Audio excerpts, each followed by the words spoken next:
उद्देश्य द्वारा प्रबंध की इस तकनीक के ऊपर हम बात कर रहे हैं। पिछले वीडियो में हमने उद्देश्य द्वारा प्रबंध का अर्थ, परिभाषाएं और इसकी प्रकृति या विशेषताओं के ऊपर हमने बात की थी। अभी हम उद्देश्य द्वारा प्रबंध के लाभ या गुण के बारे में बात कर रहे हैं। उद्देश्य द्वारा प्रबंध के क्या क्या लाभ है, तो लाभों को 3 भागों में बांटा गया है। संस्था को होने वाले लाभ, उच्च प्रबंधकों को होने वाले लाभ और अधीनस्थों को होने वाले लाभ। इस प्रकार से लाभों को 3 भागों में बांटा गया है। तो सबसे पहले हम एक संस्था को इस तकनीक से क्या लाभ होते हैं, उद्देश्य द्वारा प्रबंध की तकनीक से एक संगठन को क्या लाभ होते हैं, एक कंपनी को क्या लाभ होते हैं, इसके ऊपर हम बात कर रहे हैं। सबसे पहली बात है, इसके अंतर्गत 5 बिंदु है। श्रेष्ठ प्रबंधन, श्रेष्ठ नियोजन, संगठन की स्पष्टता, वचनबद्ध निष्पादन और प्रभावी नियंत्रण। तो एक संस्था को इस प्रकार के लाभ प्राप्त होते हैं। सबसे पहले श्रेष्ठ प्रबंधन। तो श्रेष्ठ प्रबंधन का मतलब क्या है कि कंपनी के अंदर उद्देश्य अगर निर्धारित हो जाते हैं तो उद्देश्य निर्धारित होने से कार्य योजनाओं का निर्माण भी प्रभावी तरीके से होता है, उत्तरदायित्व का निर्धारण भी प्रभावी तरीके से होता है। किसको कौन सा काम करना, हर एक का लक्ष्य निर्धारित हो गया, संगठन का लक्ष्य निर्धारित हो गया, विभाग का लक्ष्य निर्धारित हो गया, एक व्यक्ति का लक्ष्य निर्धारित हो गया और उसके आधार पर कार्य योजना बनेगी, उसके आधार पर ही और उसके अंदर संगठन के अंदर सभी व्यक्ति काम करेंगे। तो कहने का मतलब श्रेष्ठ प्रबंधन किया जा सकता है। उद्देश्य द्वारा प्रबंधन से प्रबंध को प्रभावी बनाया जा सकता है, प्रबंध को प्रभावी तरीके से लागू किया जा सकता है। दूसरा है श्रेष्ठ नियोजन, कि जैसे हम नियोजन के अंतर्गत उद्देश्यों का निर्धारण करते हैं, नियोजन के अंतर्गत ही हम अलग अलग रूपरेखा तैयार करते हैं, अलग अलग व्यूहरचनाओं का निर्माण करते हैं, अलग अलग कार्यविधियों का निर्माण करते हैं। तो नियोजन भी क्या हो जाता है, प्रभावी हो जाता है। तो उद्देश्य द्वारा प्रबंध की जो तकनीक है उससे नियोजन को भी हम श्रेष्ठ बना सकते हैं, प्रभावी बना सकते हैं। ऐसे कैसे, संगठन की स्पष्टता।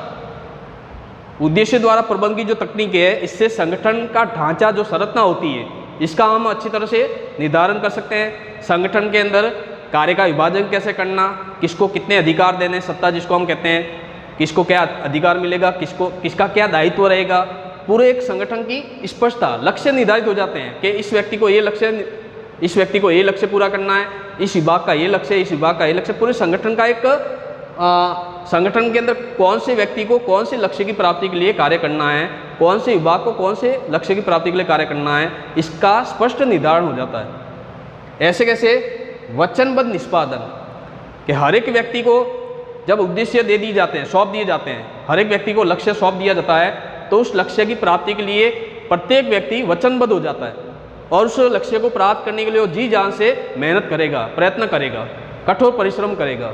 तो वचनबद्ध निष्पादन, ये भी एक तकनीकी विशेषता है, इसका लाभ है। और अंतिम है प्रभावी नियंत्रण। तो प्रभावी नियंत्रण का मतलब कि संगठन के अंदर जहाँ जिस स्तर पे जो कार्य हो रहे हैं उसको किस प्रकार से प्रभावी तरीके से, नियंत्रित तरीके से उसको लागू किया जाए और किसी भी प्रकार की कोई समस्या आने पर उसका निवारण कैसे किया जाए, इसके बारे में भी हम उद्देश्य द्वारा प्रबंध से समझ सकते हैं। जैसे उद्देश्य द्वारा प्रबंध में उद्देश्य लक्ष्य तय होते हैं, पहले से एक निर्धारण हो जाता है, फिर उसके अनुसार क्रियान्विति हो रही है या नहीं हो रही है, उसके आधार पर आप तुलना करके उसके ऊपर नियंत्रण स्थापित कर सकते हैं। तो नियंत्रण स्थापित करने में और वचनबद्ध तरीके से काम करने में, संगठन के ढांचे को स्पष्ट करने में, श्रेष्ठ नियोजन में, श्रेष्ठ प्रबंधन में, ऐसे संस्था को अनेकों प्रकार के क्या होते हैं, लाभ होते हैं। ऐसे कैसे, दूसरा बिंदु है कि एक उद्देश्य द्वारा प्रबंध की जो तकनीक है उससे उच्च प्रबंधकों को क्या लाभ होते हैं। तो पहला बिंदु है कि उच्च प्रबंधक अपने अधीनस्थों को आसानी से मार्गदर्शन कर सकते हैं। अधीनस्थों को कह सकते हैं कि आपको ये लक्ष्य पूरा करना है और इस लक्ष्य को प्राप्त करने के लिए आपको इस प्रकार से काम करना है, इस प्रकार से योजना बनानी है, इस प्रकार से कार्यविधि अपनानी है। तो मार्गदर्शन करने में भी क्या रहती है, आसानी रहती है। दूसरा बिंदु है अधीनस्थों के कार्यों का मूल्यांकन का उचित आधार मिल जाता है। जब अधीनस्थों को हम कोई काम सौंप देते हैं, उनका लक्ष्य स्पष्ट कर दिया कि आपको इतने समय में ये लक्ष्य पूरा करना है, तो उसके आधार पर हम कर्मचारी का मूल्यांकन भी आसानी से कर सकते हैं। तो मूल्यांकन का एक आधार भी हमको मिल जाता है। इसी तरह तीसरा बिंदु है कि अधीनस्थों को अभिप्रेरित किया जा सकता है। अधीनस्थों को अभिप्रेरणा मिलती है। कैसे मिलती है, वो प्रेरित कैसे होते हैं कि जब लक्ष्य उनको दिया जाता है और लक्ष्य जब समय से पूरा कर देते हैं और उसके आधार पर जब हम मूल्यांकन करते हैं तो उनको हम कह सकते हैं कि आपने अपना लक्ष्य समय से पूरा कर दिया। तो इससे कर्मचारी के मन में भी एक संतुष्टि का भाव पैदा होता है, और जब संतुष्टि का भाव पैदा होता है तो कर्मचारी और अच्छा काम करने के लिए प्रेरित होता है। तो प्रेरणा देने में भी, अभिप्रेरित करने में भी ये तकनीक फायदेमंद है। और अंतिम है, विभागों और कर्मचारियों के मध्य समन्वय सरल हो जाता है। विभाग के बीच में और विभाग के अंदर काम करने वाले कर्मचारियों के बीच में समन्वय करना आसान हो जाता है। समन्वय का मतलब है कि एकता स्थापित करना, तालमेल बिठाना। तो इस तकनीक के माध्यम से और आसानी से तालमेल भी बिठाया जा सकता है। अब तीसरा बिंदु हम देख रहे हैं कि अधीनस्थों को इसका क्या लाभ मिलता है। तो पहला बिंदु इसके अंतर्गत है कि कर्मचारियों को अपने लक्ष्य का ज्ञान हो जाता है, जिससे कि वो लक्ष्य की प्राप्ति करना क्या हो जाता है, सरल हो जाता है। जब हमको लक्ष्य का ज्ञान होता है, जब हमने अपना लक्ष्य निर्धारित किया है, हमको पता है कि हमको एक काम पूरा करना है, तो उसकी प्राप्ति भी क्या हो जाएगी, सरल हो जाएगी। क्योंकि लक्ष्य प्राप्त करने के लिए हमारे सामने लक्ष्य होता है, तो लक्ष्य प्राप्त करने के लिए हम प्रयत्न करेंगे। दूसरा बिंदु है कि कर्मचारी कार्य संतुष्टि में वृद्धि होती है और कर्मचारी की निराशा समाप्त हो जाती है। काम करने के लिए ज़्यादा प्रेरित होगा, काम से संतुष्ट रहेगा, और उसके अंदर एक निराशा का जो भाव होता है, वो निराशा का भाव इस तकनीक से पैदा नहीं होगा।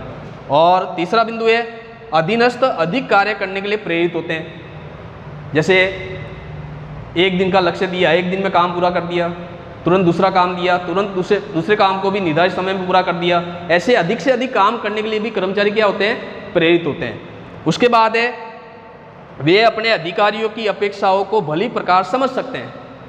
कि अधीनस्थ ये समझ सकते हैं कि उनके उच्च अधिकारी क्या चाहते हैं। उच्च अधिकारी ने हमको जो लक्ष्य दिया है, तो हमको भी पता है कि उच्च अधिकारी क्या चाहते हैं।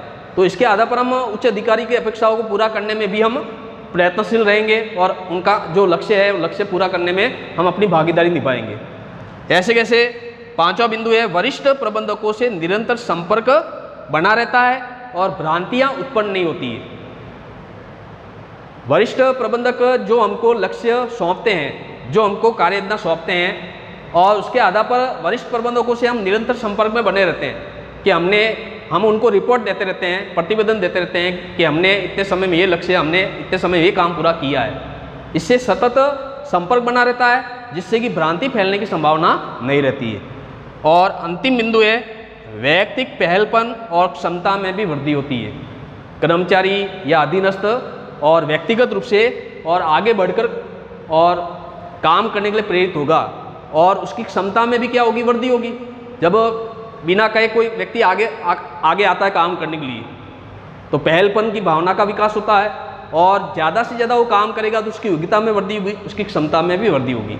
तो इस प्रकार से और उद्देश्य द्वारा प्रबंध के अलग अलग लाभ है, जिसको हमने 3 भागों में बांटा था। एक संस्था को होने वाले लाभ, उच्च प्रबंधकों को होने वाले लाभ, और अधीनस्थों को होने वाले लाभ।